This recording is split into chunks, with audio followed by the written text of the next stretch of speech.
یہ کہ جی بین الاقوامی زرعی فنڈ جو آئی ایم ایف ہے اس نے کسی ملک کی توازن اور ادائیگی کو دو حصے میں تقسیم کی ہے. ایک کرنٹ اکاؤنٹ حساب رواں ہے اور دوسرا حساب سرمایہ یعنی کیپٹل اکاؤنٹ ہے. اب ذرا دونوں میں فرق بتا دیں.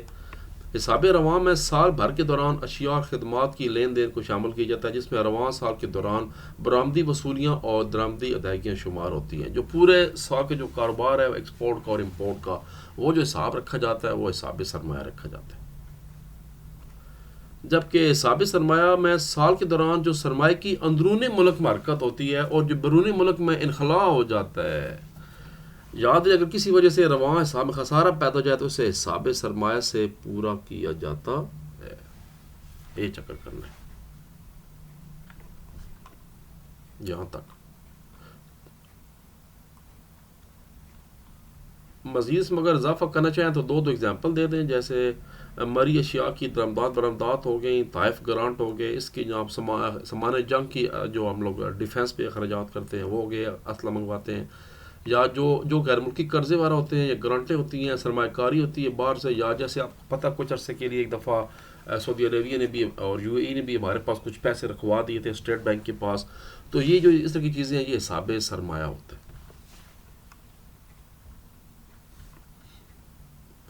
اس کے بعد جی اگلا سوال.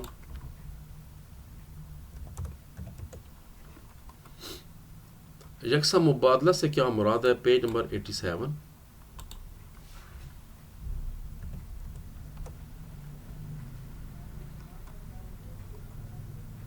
ملک کے اندر اشیاء اور خدمات کی لین دین اور ان کی ادائیگیاں اور وصولیاں ملک میں رائج ایک ہی کرنسی میں ہوتی ہیں کیونکہ اسی کو جو ہے نا وہ اشار مبادلہ کہتے ہیں. کیونکہ ایک ہی ملک میں بسنے والے خریدار اور فروخت کار کے تعلق سے دوسرے ملک سے نہیں ہوتا, اس لیے انہیں خرید و فروخت میں ملک کی کرنسی میں ہی قبول کرنی پڑتی ہے. لیکن اس کے مقابلے میں جو مختلف ممالک میں کرنسی ہوتی ہیں ڈالر, پاؤنڈ, یورو, ریال, رنگیٹ, ین, دینار وغیرہ رائج ہیں. اس لیے جو بین الاقوامی آپ نے جب تبادلہ کرنا ہے تو پھر وہ ملکی کرنسی کے بجائے دوسرے ملک کرنسی سے کرنا پڑتا ہے. تو اس میں دونوں چیزیں کور ہوگی.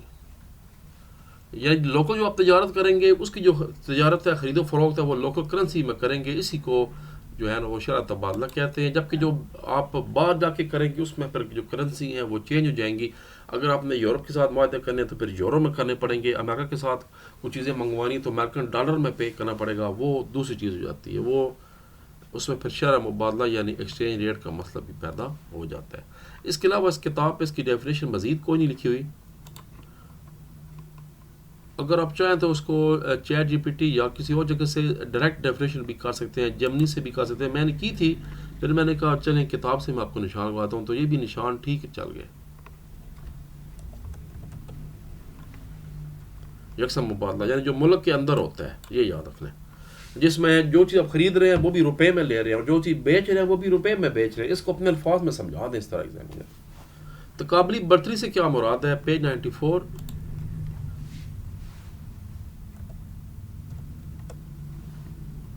یہ وہی اس کا جو ہے نا وہ تقابلی نظریہ جو ہے یہ ڈیوڈ ریکارڈو کا نظریہ ہے. تقابلی برتری یا تقابلی مصارف کا نظریہ یہ ڈیوڈ ریکارڈو نے پیش کیا. اس کے مطابق تجارت میں شریک دونوں ممالک میں سے اگر ایک ملک دوسرے ملک کے مقابلے میں سستی اشیاء تیار کرنے کی صلاحیت رکھتا ہو تو پھر بھی اسے دونوں چیزیں تیار نہیں کرنی چاہیے بلکہ اس کو دونوں میں سے کوئی ایک چیز چوز کر لینی چاہیے تاکہ اس میں وہ اسپیشلائز تخصیص کار حاصل کر لے اور پھر اسی کا بول بالا ہو جائے. اس کو تقابلی برتری جس میں زیادہ ہو وہ کرنی چاہیے. یہ جو نظریہ تھا یہ ڈیوڈ ریکارڈو نے پیش کیا تھا. یعنی جو چیزیں آپ باہر بھیجنا چاہ رہے ہیں اس میں سے پھر آپ یہ کہ سارے کے سارے پہ نہ زور لگائیں, ایک وقت میں صرف پہلے ایک کو فوکس کر کے اور اسی کو جو ہے نا آگے بڑھا کے کریں, اس میں پھر اسپیشلائز حاصل کریں تاکہ وہ آپ کا نام بن جائے کہ جی فلاں چیز تو فلاں ملک سے جو ہے نا بس آپ کو ملے گی. تو اس طرح کا جو کنسیپٹ تھا وہ ڈیوڈ ریکارڈو نے پیش کیا تھا.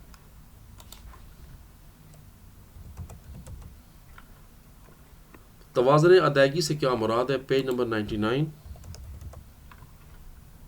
توازن ادائیگی میں مری اور غیر مری دونوں اشیاء کی درآمد و برآمد شامل ہے. اس لیے کسی ملک میں سال بھر کے دوران تجارت کی جانے والی تمام اشیاء سے ہونے والی رقوم کو توازن کی ادائیگی کہتے ہیں. توازن ادائیگی موافق بھی ہو سکتا ہے اور غیر موافق بھی ہو سکتا ہے. آپ کو میں نے بتایا اگر آپ چیزیں باہر سے کم اگر آپ سے چیزیں کم لے رہے ہیں اور زیادہ بیچ رہے ہیں، برآمدات زیادہ ہیں، تو جو تجارت ہے وہ آپ کے موافق آپ کے لیے فائدہ مند ہوگی. لیکن اگر آپ تجارتی خسارے کا شکار ہو گئے کہ آپ کی بین الاقوامی تجارت میں جو ہے وہ توازن دائیگی نہیں رہا، تو وہ آپ کے نقصان دہ ہوگی، آپ کی امپورٹ زیادہ ہو جائے گی. اس لیے دیگر ممالک کے ساتھ معاشی لین دین کا مکمل اور جامع ریکارڈ توازن ادائیگی کراتا ہے. جو میں نے ہائی لائٹ کیا ہے بس یہ سارا جملہ اکٹھا کر کے لکھ لیں. اچھا، اس میں مخصوص نہیں پوچھا گیا تھا کہ پروفیسر کینڈل برگر کی تعریف بتائیں یا KFC برگر کی تعریف بتائیں، یہ نہیں پوچھا گیا تھا. یا پروفیسر سیمولسن کی بتائیں، سمپل ڈیفینیشن پوچھی گئی تھی. اگر وہ اسپیسیفک نام دے دیتے کہ پروفیسر صاحب کی بتائیں تعریف یا سیمول کی بتائیں، تو پھر جو ہے نا ان کی جو تعریف ہے یہ لکھی ہوئی ہیں، پھر وہ بتانی تھی آپ نے.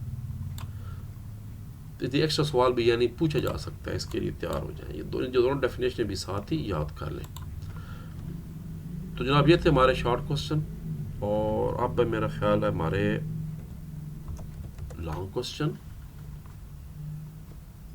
سیدھے لانگ سوال ہیں. مگر اس کے لیے سیدھا طریقہ یہ ہے کہ پہلے اس ویڈیو کو ختم کرتے ہیں، اگلی ویڈیو چلاتے ہیں، اور پھر ملاقات ہوتی ہے تھوڑی دیر کے بعد. اللہ تبارک و تعالیٰ ہم سب کو ناصر اور دروشی پڑھتے رہا کریں. پاکستان زندہ